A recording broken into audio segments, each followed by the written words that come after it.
En estos días fue noticia a nivel nacional, lamentablemente, por el hecho mismo, por lo que significa el abuso, en este caso acoso también, y no sabemos si abuso sexual en el seno intrafamiliar. Estamos hablando de este conocido caso y del video que vamos a ver ahora, una partecita solamente, porque se volvió viral y porque mucha gente lo conoce. Ahí estamos viendo.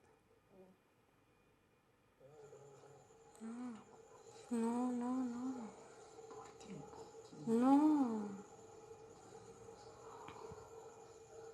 No, no. Bueno, este hecho habría ocurrido la semana pasada. La joven recurrió a una amiga, ya que, según el propio relato de la menor, su padre no le creía el hecho de el acoso que recibía permanentemente de su abuelo paterno. Su madre habría hecho una denuncia en la comisaría de Los Pocitos, hoy está detenido, pero la cuestión pasa también por no creerle a una menor un hecho tan aberrante como el que la provincia sabe, porque se lo ha tratado en diarios hasta nacionales y programas Buenos Aires también. Vamos a hablar de este tema, de lo que es el abuso sexual, el acoso dentro del ambiente familiar, en todos los órdenes, con nuestra psicóloga Claudia Paqui Sánchez, que está vía Skype con nosotros. Claudia, ¿qué tal? Hola, buenos días, ¿cómo están? Qué Bien. placer escucharlos y verlos. Acá estamos, Claudia, tratando de superar esto que para muchos o para aquellos que hemos tenido la suerte de disfrutar de una figura familiar tan cercana como en este caso representa al abuelo paterno, tenemos nosotros otra idea de lo que es ese lazo familiar, ¿no? Pero cuando vemos este tipo de cosas muchas veces no llegamos a entender, más allá de que todos los estudios señalan que la mayor cantidad de abusos o de acoso se vive en el seno intrafamiliar. Y por eso queríamos conocer un poco cuáles son las consecuencias que tiene para la víctima y también para el resto de la familia, ¿no? Sí, la verdad que es un tema es más, horroriza ver las imágenes, es espeluznante escucharlo a este agresor, pero hablar ya es prevenir, ¿no? Entonces muy bueno que podamos hablar y comencemos a visibilizar esto que... Antes de responder tus preguntas, Miriam querida, querría como hacer dos consideraciones. Por un lado, el filmar al abuelo es algo que tenemos que pensar, ¿no? Porque a quien está filmando no es un abuelo. El abuelo es alguien que contiene, acompaña, transmite lo generacional, nos ayuda a inscribirnos en una genealogía familiar. Este hombre que acosa a un adolescente es un perverso, es un pedófilo, no es un abuelo. Entonces, para poder ayudar hasta poder pensarlo y hacer las denuncias correspondientes, no estamos denunciando a un abuelo, estamos denunciando a un perverso que acosa a alguien que siente en inferioridad de condiciones, por eso el lugar de víctima, ¿sí? Claro. Y después la otra cuestión, ¿vieron la imagen o las escenas?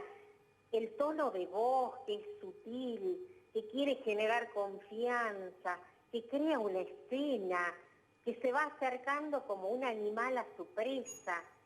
Ese es el pervertidor, ese es el abusador, ¿sí? Crea una escena. Por eso también es importante poder pensar, no cualquiera es víctima, ¿sí? Si creamos niños, o como esta joven que tuvo la fortaleza de salir de ese lugar al que él la quería asignar, si creamos jóvenes que griten, que piden ayuda, que hablen, que acudan a alguien, los corremos del lugar de víctima. Porque si no, como bien lo planteaba Miriam, consecuencias. Cuando ocurre un abuso en una etapa temprana de desarrollo, o sea, siendo niño, niñas, adolescente, quedamos detenidos en esta etapa. Alguien queda cristalizado. No importa la cantidad de años que aparecen, siempre vuelve con angustias, con lágrimas, con etapas que no se pueden asumir, con una sexualidad que no se puede asumir de manera plena. Claro. Vuelve con horrores, con mirada, con olores que a veces remiten a esa situación. O sea, quita, trunca una posibilidad de vida. Claro. Por eso es un delito. Ahora, doctora, la situación es bastante compleja porque la adolescente había relatado ya a sus padres esta situación, ¿no? Ya había una denuncia previa, la cual tampoco se habría dado curso, entonces también hablamos de una cuestión netamente ligada a la justicia. Y por otro lado, que el padre, según el propio relato de la menor hacia sus amigos, hacia su amiga que publica este video y posteriormente el exnovio de la menor que vivía en el sur de la provincia, que vive en el sur de la provincia, y hasta que llega el tío y la rescata. Ahora, ¿a qué consecuencias llega, no, un padre a no creerle a su propia hija que su padre está abusando de ella? ¿Por qué? Exacto. Muchos factores de riesgo, Marcelito, en todo lo que enunciaste, porque es cierto, no hay un papá presente, un papá que contenga, un papá que escuche. Al contrario, hay un papá, recordemos que es caso por caso, pero en líneas generales estamos como hablando un poco. Acá hay un papá que también maltrata desde el descreimiento, maltrata desde que alguien tenga que apelar a la tecnología para hacerlo a esto que está padecido de forma objetiva, concreta. La vuelve a revictimizar a la hija, ¿sí? Pero también, con todos los matices que puede tener el caso, hay una mamá que no está, ¿sí? Una mamá que tampoco puede hablar y dar cuenta por la hija, por eso hasta busca el modo de que las imágenes hablen por ella. Entonces, demasiados factores de riesgo en donde seguramente hay muchas situaciones de violencia familiar, hay mucha gente involucrada en cuanto al padecimiento, y rescato esto. Y hay un adolescente muy valiente que pudo pedir ayuda, y hay una red por fuera comunitaria que al escuchar acude, hay un tío que aparece, hay otros, ¿sí? Pero esta pequeña tiene todo un camino por delante para poder fortalecer los aspectos sanos de ella y poder tener una vida plena. En este caso, doctora, esta chica pudo hacerlo, tuvo la valentía ayudada por alguien de fuera del seno familiar. Las personas que sufren un acoso o un abuso sexual dentro del plano, en general, digamos, ¿no? Tienen sus consecuencias, sufren todo esto. Ahora me imagino esta chica es doblemente, o cualquier otra víctima, que sufre un abuso intrafamiliar, porque además estamos hablando, usted le escuchaba atentamente, de cómo es que acecha este perverso, este abusador. Se viene ganando la confianza, es el abuelo, o es el tío, o puede ser un primo, o los mismos padres muchas veces. Esa presa te la ganás en confianza y después se rompe esa confianza. O sea, es doble el impacto que sufre esta víctima, ¿no? Es doble el impacto, pero también es lo que le permite luego seguir adelante. Cuando se visualiza a merced de un delincuente, puede pensarlo de otra manera. Por eso es que hice la acotación al inicio. No estamos hablando de un abuelo, si se hubiese dado el caso de un papá, un tío, un padrino. Ahí se pierde ese lugar de filiación. Estamos hablando o de pedófilos, estamos hablando de psicópatas, estamos hablando de alguien, o sea, totalmente alguien que saca sus perversiones y que toma a alguien por el hecho de tomarlo con toda una pulsión de dominio, no considerando el arrastramiento que está haciendo, ¿sí? Por eso es tan importante que actúe la ley y que alguien dé cuenta que lo que padeció no tiene para nada que ver con la culpa, porque la revictimizamos, y yo ayer lo charlaba al aire con Marcela en la radio. Los comentarios a veces duelen y duelen muchísimo, ¿sí? Seguimos a veces con estos mitos de, ay, pero ¿cómo se viste? O, ¿y cómo dejar la puerta abierta? Claro. Por favor, comencemos nosotros también a comprometernos en la lucha contra la violencia. Doctora, sí. y la consulta, acá, a ver, y ya hay un juzgamiento social, por supuesto, a esta aberrante situación, pero ¿hay cómplices del agresor? Porque si un padre no le cree a una hija que su padre está abusando de ella, acosándola permanentemente, agrediéndola, me convierto en cómplice de la situación. Me cabe también una razón legal, una denuncia legal. Bueno, por eso es importante después conocer bien esta situación en particular, porque recordemos que las historias familiares es caso por caso, pero si lo vemos desde afuera,